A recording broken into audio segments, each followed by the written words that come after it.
It's live. It's called Inside Star Citizen Alpha 4.0 Conflict Resolution. Look at this guy. Glasses gone, hair done, different shirt. I don't know. But he's looking like a Giga Chad all of a sudden. What happened? What's the word I'm thinking of? Murderous. It's not. It's like it's not like, you don't want to say immersive, but it's visceral is probably a bit too much of a big word. It's like, I'm thinking engaging, I suppose. Tell us what you really think of the backers. I suppose engaging is the word, right? Like, you're going to get a much more like engaging You hear this? experience. He doesn't think you know the word visceral, people. Well, it's a lot of syllables for a bloke from Coventry. We have a 2-syllable cat where I'm from.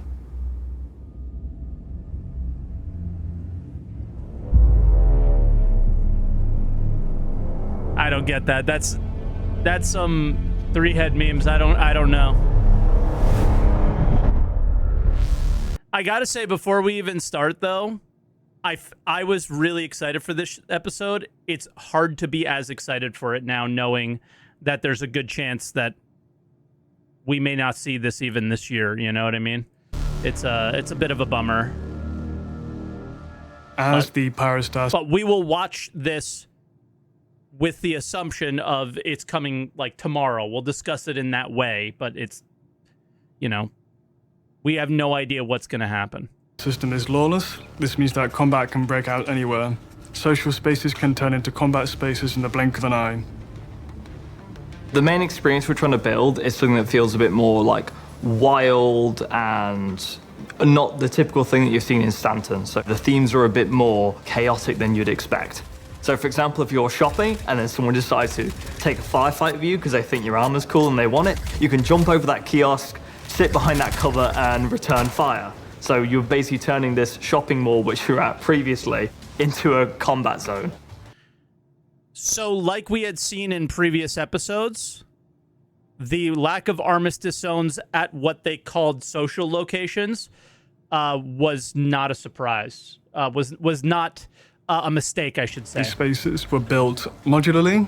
You could take that how you want. I think we know that there'll be armistice zones at the stations, but it sounds like these places, maybe not, but maybe the specific locations that they showed on ISC that are intended to be social zones may have armistice, may not. We'll have to see. With various different overlays that had to stitch together, but also make sure that it accounted for a fair combat fight and easy navigation for both vehicles and any other light elements that you want to be able to bring to these places. As for the trade posts, because of their ever-shifting inventory of things they could sell, could buy, things being on display. Ever-shifting inventory of things they could sell and buy.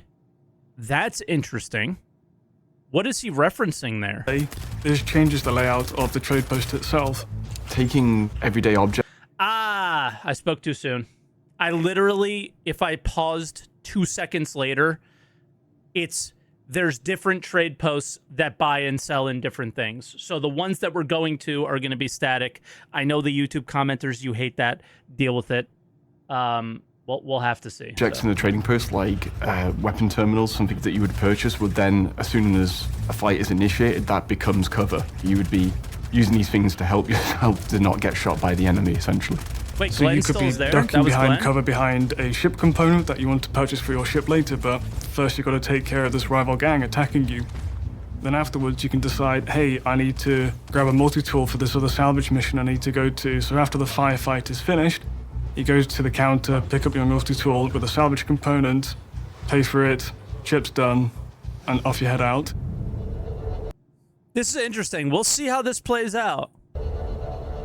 Taking what we've learned I and don't know these what to setups think from about Squadron it. 42 to Pyro, for example, NPCs having specific archetypes and having more specific classes, using things like defend areas and keeping NPCs in specific areas. Pyro, we're taking that to the next level, where we're having more specific areas used for defenses and things like that, and making areas stay in NPCs. We're also using something called schedule areas, which basically enforces NPCs to stay within a certain vicinity in combat. For 4.0, with server meshing, we expect higher server Was that an NPC actually using a turret there? frame rates. So the Okay. idea is that you'll get a much more engaging AI experience. Let's talk about some of those classes. I'm going to scroll back because he's going to be held to that. And it's going to become a meme, so we'll let it. So the frame rates. So the idea is for 4.0 with server meshing, we expect higher server frame rates. So the idea is that you'll get a much more engaging AI experience. Let's talk about some of those classes. There you go. We have what we call... With 4.0, we expect a higher server frame rate. Therefore, we expect a better AI experience.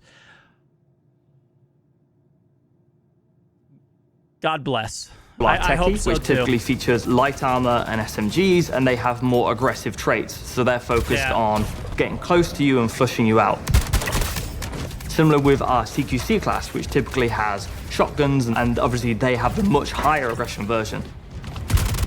You've seen us talk about traits at CitizenCon, and this is putting that work in the persistent universe and allowing us to create more dynamics. Anyone else see something new? I saw something new. What did you guys see? Did you see it? I don't know if they adjusted, changed, or whatever, but the hit markers, there were two different ones. That was a blue X. This is a red X. And yeah, there might be two white lines means downed, or, you know, one might mean dead. I don't know, but you saw me pause every 7 seconds, Pago. Okay, man. The video's up on YouTube. Go watch it then. I think we're starting to see updates to combat visors, or different helmets have different colors, maybe. Different companies have different colors. It could be that. Situations. We're doing other things as well. For example, we're making NPCs hold up in rooms with shotguns and things like that. So when you have to eliminate... Oh my god, that's going to be so troll. NPCs holding rooms with shotguns. A specific target, and you're going into a room, those guys are specifically holding up there, and you're kind of having a tug of war of them in close quarters environments versus them just kind of walking around the area. With our Juggernaut enemy, you'll have seen that that's the incredibly highly healthed LMG enemy, which ignores all shooting restrictions, can focus on pushing the player and shooting them out, and basically being that slow-moving target that walks towards you. Similar, including things like Copions into battle. One of the factions has pet Copions, and Copions fight alongside them, and that is fantastic because it gives you a different silhouette when you're fighting these factions. You know, you have to shoot a lot lower, you have to be a lot more conscious because they're a lot quicker than a human being, and just these nice little new additions to combat. We're integrating more things in terms of having people who are more aggressive, having different factions, having different accuracy profiles, and making the factions in Pyro feeling a bit more versatile and different to when you fight. Okay, so the dual lines was just hits. So it's different colors for different helmets. I think we just confirmed it there. These encounters are a lot more crafted and bespoke. I don't know. That had two lines there. Pyro is a system of conflict.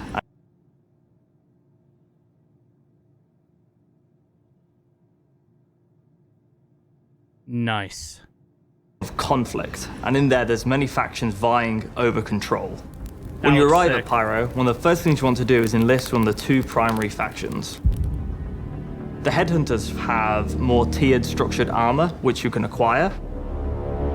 The more higher tiered the armor is, the more tanky and resistant those enemies are. As a Headhunter, you might be hovering around the Sunset Mesa, trying to think of how you're going to get close by. You would land your ship under the cover of darkness. You're taking your ground vehicle to the outpost.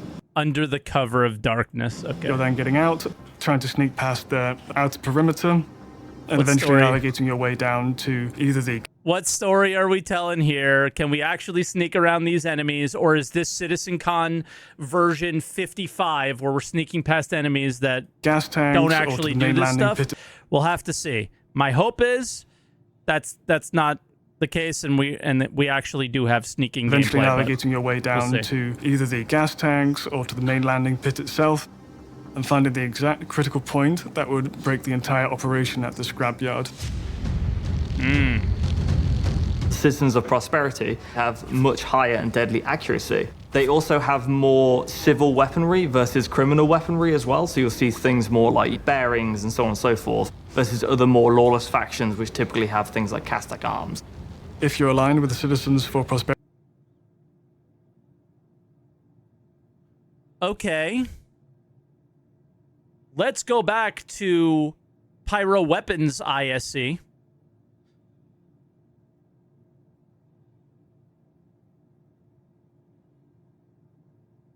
Where they don't use those, then who does? Xenothreat? There's a couple other factions, right? If they don't use them, are we crafting them? Prosperity, you might be given a mission to go to Rustville and actually Like, those all looked very far along. head down You know what I mean? into the canyons and try to steal some So of their scrap from why aren't their we derelict seeing them? ships in the base of the canyons.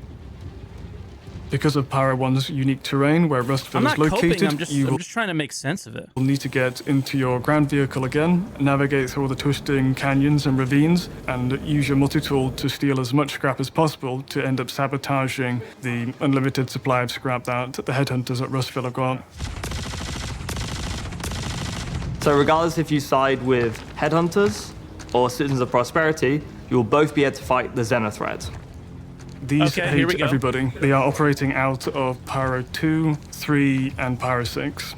The Xenothreat is more what you'd think of as a PMC in terms of how you fight them and how they behave. regular They're a lot weapons. more cautious, they're a lot more careful, they won't try rush you out of cover, they play a lot more defensively. And we can use our trait system to inform how they make combat decisions. So where you'd expect someone like the Headhunters to be a bit more, run at you, push you out, the Xenothreat characters will be a lot more cautious and stationary and prefer to stay in cover and take long shots. And they'll have a much higher accuracy profile, but they'll shoot for much shorter durations, so they conserve their ammo a lot more. Okay. A place we're going to fight Xenothreat is at the Last Ditch settlement on Pyro 2. Last Ditch is another large, lawless settlement. We have a town close by it and then different mining operations between the village and the mining tower. And it's kind of a callback to the history of the system where there was once these mega corporations in Pyro that would do these large-scale mining operations. It's a vital part in the Pyro ecosystem for these outlaw gangs to control. So we can also see here that there is fortifications, but they're mainly around the village from which these gangs operate. But interestingly, it's almost built on 3 levels. There's like a main habitation area on top of this bluff, and then just down from that is the refinery area. And then right at the base of the super large mega mining structure is a small sort of extraction area in an old Are we able to align with these guys and buy stuff from them? kind of quarry. Should make for some very interesting fights, especially as you move between Run those sort of cargo 3 to- sub-locations within the larger location. I weird. hope that the player will get a sense of trying to stop Xenothreat with their evil deeds. Oh, that's a cool area. Fuck, that Shadowfall looks is sick. another Xenothreat outpost. It's quite a large Xenothreat outpost that lives in the shadow of this mountain on Pyro 3 and kind of just sits on the shore of this lake. This location hits different. It's a location just like the outlaw locations, but we can feel that things have been turned up further. It is not only is it chaos, but it is now a structured chaos. There's fire and there's these spiked barricades that make up the Structured place chaos. around it. Within the homestead location, we have a lot of elevated positions that the player will look to. We'll see that there is a lot of scaffolding build up, and it feels like a fortified position. So in 3.23, we added sniper NPCs to the distribution centers. In 4.0, we're going further on that and adding specific watch nests and things like that to keep these snipers in. So you'll have to be careful and keep an eye on for these outposts and these high elevation where snipers could essentially hit you from. How Another thing that he had said is that NPC snipers don't have glint, so they purposefully made them inaccurate and using lower level snipers so they can't one-shot you. That one had the what are they called? The doof. That sniper. The scalpel, yeah. That one had a scalpel. That can one-shot you. So NPCs in 323 should not be able to one-shot headshot a heavy helmet, I think. That's what Zach said on Spectrum. What I don't validating play combat the game, is so I ensuring don't that know, the players Bergs. have a lot You more play the game stealthy all day, approach, you have a know. lot more overview of what their targets are doing and where they're going. So you could use elevation to plan things out, such things as a comms tower, such things as cliff edges. You can basically survey over the trade post or the outpost itself. Bro, what was that gun? Was that a P6? Oh, it's the flash hider that's fucking... He's got a flash hider on. You can basically survey over Who uses a the flash trade hider? post or the outpost itself. You could look at key things. Does it have automated weapon systems there? Does it have primary, secondary, and tertiary pathing to allow the player in? It's all about defensive structures, about obstructing the player in order to get to its objective, with a lot of anti-air turrets littered around the location. You are going to need to use your aerial support to take out these defensive measures so that you can even get people close to the location.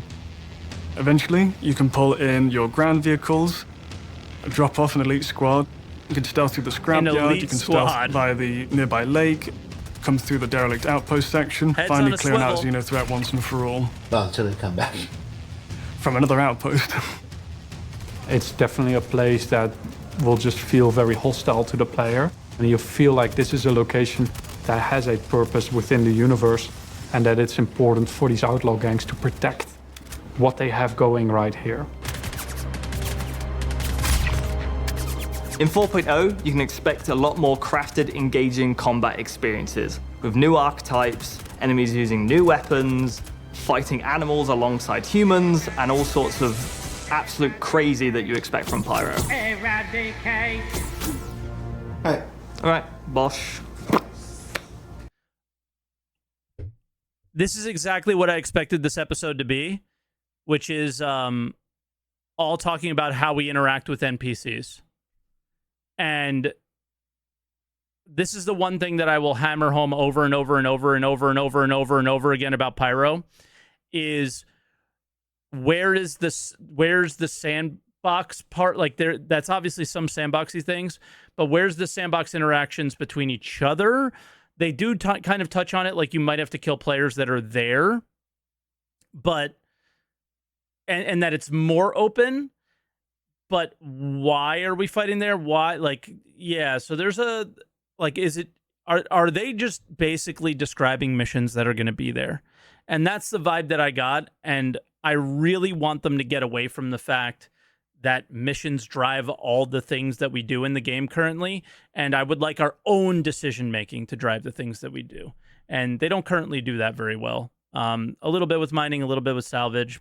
Obviously, piracy is all player driven.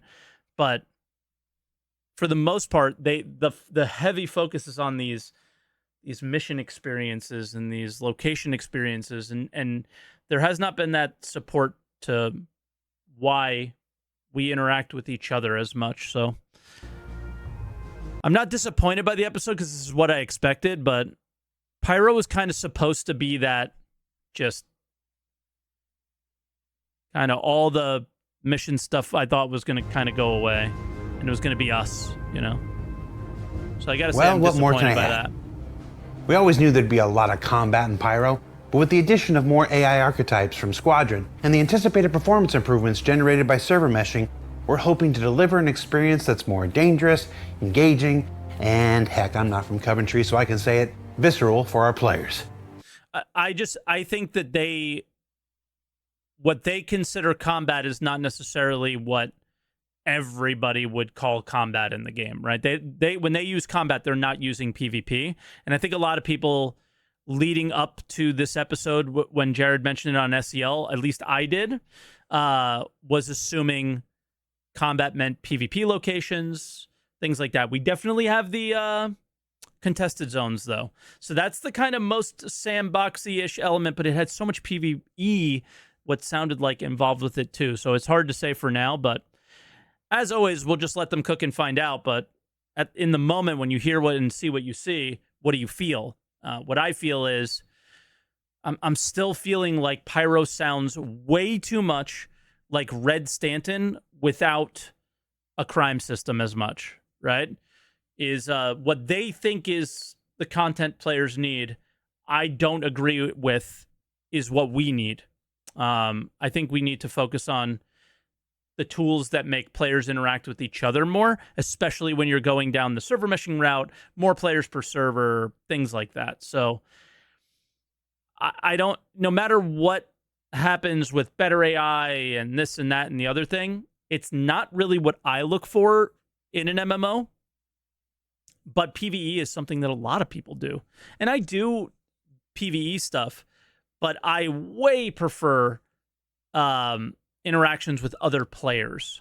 And it sounds like we're going to get more of that in Pyro, but it sounds like their focus is not on the tools to make that as good as possible. It sounds like their focus is on still beautiful locations, NPC archetypes, and so on and so forth, which I don't personally feel is as big of a priority as those things. But I'm not a game dev. I don't know what, if the knife that I want them to juggle is even, part of the plan, let alone For Inside Star Citizen, be I'm juggled. Jared Huckabee. Thanks for letting us share the people and process of game development with you. And we'll see you all here next week for a look at characters and creatures in 4.0.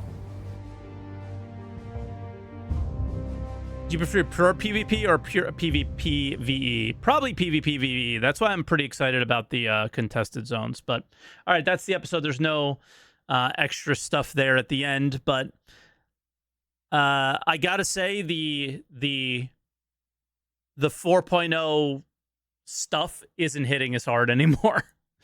I probably would have really enjoyed that episode of 2 weeks ago. You know what I mean?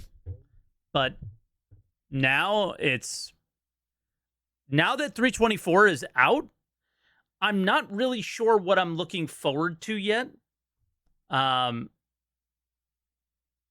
Yeah, like Jake pointed out that there was going to be cards for an IAE patch, but I think most of us are assuming those cards are going to be ships. So are those cards going to be any new features? We don't know. So I don't know what to look forward to now, because I don't think 4.0 is something that we should be looking forward to. We should just be crossing our fingers and feeling grateful if we get it at the end of the year at this point. So I don't have that kind of exciting thing to look forward to now, and that's sort of what they're putting up in front of our face now is these things that it's hard to be excited about. But hey, I like the idea. No armistice zones at some of these locations, maybe. I just think it's going to be really shitty because you get locked onto a kiosk, right? And then somebody just by the time you get off the kiosk and your gun comes out, you're dead with every gun in the game. So that, I don't know how much I like that. So I like the idea of no armistice zones, but there's elements of it that I feel like are problematic, right? So that are very easy to point out, and it's their kiosk system where you walk up to it and you get stuck on it. But outside of that, I think it's definitely going to make these locations incredibly spicy. First, second, is anyone going to go to contested zones when you can literally take the stuff that people buy, rob them of it the moment they buy it? I feel like these are going to be contested zones for people, so we'll have to see. But Pyro is still exciting, but it's just a little less exciting now.